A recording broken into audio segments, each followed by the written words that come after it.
We also got to talk LeBron real quick, especially with Jason here. Yeah. Jason, today's the first day LeBron can re-sign with the Lakers. And if he doesn't, what does that mean? It means it's just the silly season's upon us. You know, I've said all along, I expect him to sign at some point. Doesn't have to be today, but I do expect him to sign an extension with the Lakers. But if we get to the start of the season and he hasn't signed yet, it's LeBron's silly season, and we've all lived it. There's going to be stories all year long about where's he going next, is he going to stay?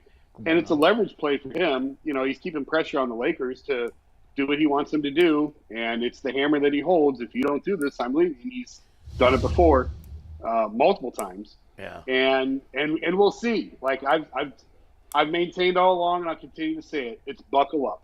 If he doesn't sign it by the start of the season, buckle up, because things are going to get weird. They always do, even at 38. Jason Lloyd of the Ultimate Cleveland Sports Show and The Athletic has just broken news that LeBron James is likely to sign with the Cleveland Cavaliers following this year. Thank you, Jason. People are going to take that seriously. Thank you, Jason. Start getting some jerseys printed. Lord, please no. Let me ask Mike this, because Mike is I think the biggest Cavs fan on this show. Yeah, Jason knows more about him, but he doesn't like him as much as I do. Jason's a reporter for the Cavs. I know. You're a big Cavs fan. Sure. As a Cavs fan, down deep, if you're honest with yourself, are you expecting LeBron to come back? Are you hoping, or is he not even on the radar? Because I am so familiar with this guy now and his motivations and how his mind seems to work and everything. He is nothing else. If you really think about it, he's pretty predictable. He follows like a pattern. And I think that Jason nailed it right now. I think that he recognizes that he's got leverage right now. He recognizes he's got the eye of the media. He still likes that. He's using this as a way to have, he's manipulating this the Lakers in a way to say, do what I want. And so I'm used to this game. And I don't think he has like some ultimate plan necessarily. I think he'll adjust. It wouldn't surprise me in any way if he ended up back on this Cavaliers team. I feel like that seems like something that would be a part of his legacy. If he were writing out, he sees his life in a way as a Disney movie, and he thinks about legacy, and I do think that it's a fun conclusion to the LeBron James tale, or at least another fun chapter is him coming back one more time, and I think he thinks about things like that. So it wouldn't shock me if he came back, but I also wouldn't be surprised if he went to the 76ers for some reason and played with a bunch of his friends there. I have no idea. Guys, I said no, he's not going to do that. It would be Cleveland or LA. I don't think he's going anywhere else. And Bull, I'll let you jump in, but one thing real quick, I just wanted. I mean, obviously his entire life is in LA. His kids are happy in LA. Savannah's happy in LA. They seem to love that LA life. That's why I would be surprised if he left. I will just throw out 2012, his second year in Miami, when he came back to Cleveland.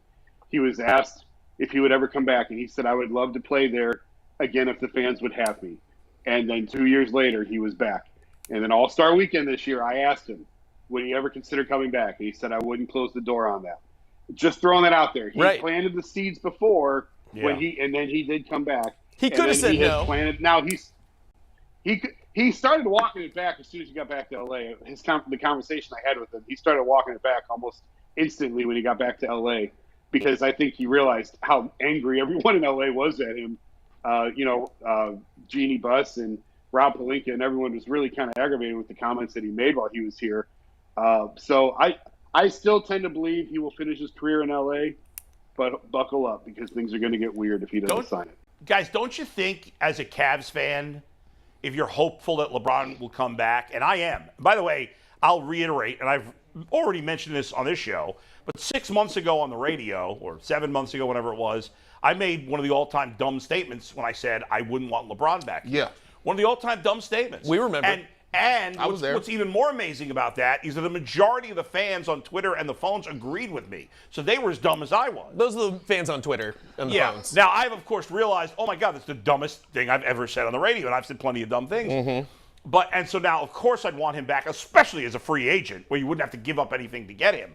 So I think as a Cavs fan, don't you have to be rooting for the Lakers to not be able to acquire Durant or Kyrie? Because if they get those guys, it's more likely that he stays?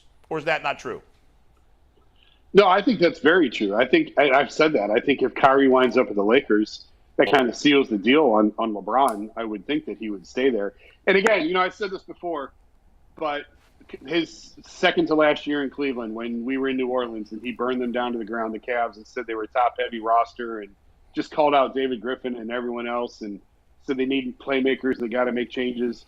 At the end of his rant, he said it would be different if I wasn't still in championship mode, but I'm still playing at a high level. And that's the question that I have now is he still hunting rings? If he's hunting rings, unless they get KD or Kyrie, he's got to leave because I don't see a path to LA getting back another championship. If he's content to just ride it out in LA and ride out his last few years there, then you've earned it, man. Then go ahead, ride it out, finish your career there, live in the sunshine, make movies, produce, do whatever you want to do. And I don't have the answer to that question. Is he still hunting rings? If he still wants more, or if he's content with what he's got? You know, I've always thought this, Jason. Like, it's just different. I've tried it before. We've all done things, right? You know, you move away from home. You do a lot of different things. You're famous. You're rich. I mean, you're a billionaire now. Like, one of the things I thought about his pursuit to go to LA was for him to get the billionaire status title, right? So now you look at it and it's like, okay, you want your son to play. How cool would it be for you to play with your son back where you was born or where you were at? And I just don't think, in LA, this is the crazy thing about it. It feels different. Like, you know, Kobe and Magic and Shaq isn't even really mentioned like that. He's never going to reach that status in LA. Gonna get, but here, he can come back 6 times and he still could be competitive with the roster that they got. Competitive? They'd be the favorites to win it all, wouldn't they? As all the NBA teams are currently constituted, I know it'll be a year later, so things could change. But if you look at every NBA roster right now and you took LeBron and put it on the Cavs, aren't they the favorites to win it all? We could use a small forward. That'd be all right. That'd be crazy. I mean, Go ahead, Jason. What do you think? Are they the favorites? I mean, they're one of the favorites. I mean, he is 38. He has had a lot of injuries the last couple of years. It's hard for him to make it through a full season now. But certainly they're one of the top contenders. I mean, that's the thing. When he came back the first time, nobody saw the Warriors coming. You know, the whole thing looked wide open for Cleveland. Mm-hmm. And I don't see another powerhouse dynasty. I mean, I know the Warriors just won again, and they're still a threat every year. But I don't see that unbeatable team in the NBA anymore. Yeah. It's a fun thing to talk about. We'll see how it goes. We'll see if it happens or He's not. 38. I still tend to think he stays there. There's no smarter player, though. There's no player that can adjust their game He's the Tom better. Brady of the NBA. Yes, the same thing. He can adjust his game to the players around him. He knows how to make everyone around him better. Right. And he brings the seniority. He brings that sense of that veteran. He averaged 30. He averaged 30. He don't even have to play. He could have won the scoring title this year if he wanted. Sit him for half the regular season. I don't care. That's what he did. That's what he did when he was here, pretty much. He just kind of. That's it. He's coming back. We already decided. Bring him back. Let's go. Yes, sir. Thanks, Jason. I appreciate that. I don't want Kyrie though. I don't want Kyrie. Not on this team. We can't have Deshaun Watson. He's out of here. Bring LeBron back. This is unacceptable. We need something. Sue Robinson, send LeBron here as part of the settlement. You're right. But Jason, just to reiterate, you think it's either Lakers, Cavs. You don't see any other situation. I don't think he would go. I don't think he would go anywhere else. Talk about his kid for a second, because they don't get to pick where his kid goes, and he wants to play with his kid. Yeah, that's a big thing. Bronny's improving too, isn't he? Hasn't he moved up the rankings a little bit? And the younger one is 6'6". Wow. Look at them. Yeah, Bryce. Package all of them up. I don't think LeBron can hang around the NBA. I don't think he will hang around the NBA long enough for Bryce to come up and play with them. So our best case scenario, doesn't really talk about Bryce. Sorry, our best case scenario is that Bronny is kind of trash, because then the Cavs can overdraft him the way, right? 26. In the exact way they did it with Mobley's brother, where we're just like, but he can come and pal around. We probably overdrafted Mobley's brother just to scare.